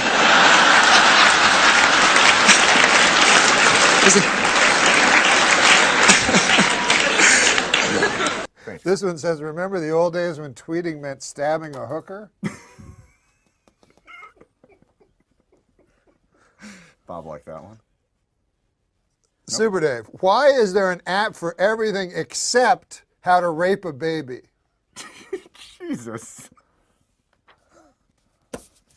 In just 2 weeks, Mike Tyson's main event app has become a top seller on iPhones and iPads everywhere. There are already plans, as a matter of fact, to... Hold on, folks. We have some breaking news to report here. This, just off the wire. Reuters News is reporting now that the Mike Tyson app has just raped another app.